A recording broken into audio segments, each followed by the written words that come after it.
Assalamualaikum warahmatullahi wabarakatuh. Saya Nida Mufidatu Zahra, NIM 19 15 20 17 2 dari kelas BKI 4E akan menjelaskan tentang teori dan pendekatan manajemen modern. Di sini saya akan menjelaskan definisi, tujuan, aspek, kelebihan, kekurangan, dan sejarah. Nah, yang pertama yaitu definisi. Manajemen modern adalah manajemen yang pada periodenya ditandai dengan sudah dipelajari. Manajemen sebagai ilmu yang mempunyai dasar-dasar logika ilmiah, sehingga banyak melibatkan ahli manajemen maupun ahli ekonomi untuk melakukan penelitian tentang manajemen yang menghasilkan berbagai teori maupun aliran manajemen. Yang kedua yaitu tujuan. Tujuan dari manajemen modern ini yang pertama yaitu menentukan tujuan untuk kinerja organisasi. Yang kedua, memberikan motivasi kepada karyawan untuk mencapai tujuan organisasi. Yang ketiga, memastikan adanya kinerja yang efisien dalam mencapai suatu tujuan.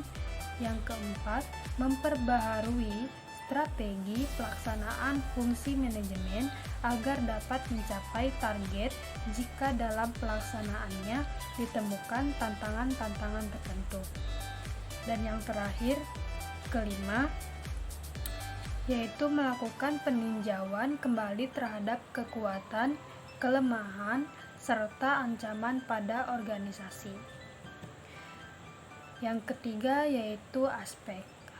Aspek-aspek manajemen modern yang pertama yaitu manusia, yang kedua organisasi, dan yang ketiga yaitu proses manajemen.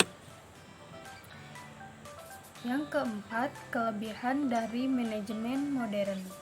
Nah, kelebihan dari manajemen modern ini yang pertama yaitu pergerakan lebih dinamis dan fleksibel. Yang kedua, membuat suatu pekerjaan lebih cepat selesai atau efektif. Yang ketiga, dapat mengirim pesan dengan sangat singkat. Yang keempat, mempermudah komunikasi dengan orang lain yang ada di luar daerah maupun luar negeri. Dan yang kelima, akses tidak terbatas waktu atau 24 jam. Kemudian, ada kekurangan manajemen modern.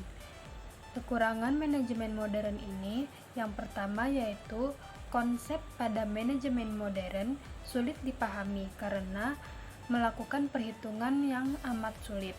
Yang kedua, masih dinilai dari kurang dan dalamnya pengelolaan pada aspek sosial sumber daya manusia atau SDM. Kemudian yang ketiga, dapat memiliki banyak informasi negatif seperti kekerasan, pembulian, dan lainnya yang dapat diakses dengan mudah. Kemudian yang terakhir yaitu maraknya penipuan via online, biasanya terjadi pada pembisnis online. Nah, yang terakhir, sejarah manajemen modern. Ilmu manajemen merupakan salah satu ilmu sosial yang mulai berkembang pada tahun 1800 dengan aliran atau teori klasik yang pertama kali muncul. Berkembangnya teori klasik dengan banyak tokoh dan pandangan masih memunculkan ketidakpuasan bagi sekelompok dan tokoh yang lain sehingga muncul aliran atau teori baru yaitu neoklasik. Dan seiring berkembangnya juga perubahan kebutuhan yang serba cepat, praktis dan efisien, muncullah kembali aliran atau teori baru yaitu manajemen modern. Munculnya teori manajemen modern lebih kepada aliran kuantitatif. Teori ini merupakan perkumpulan para sarjana matematika, fisika, dan sarjana eksakta lainnya dalam memecahkan masalah-masalah yang lebih kompleks. Sekian presentasi dari saya, kurang lebihnya mohon maaf. Wassalamualaikum warahmatullahi wabarakatuh.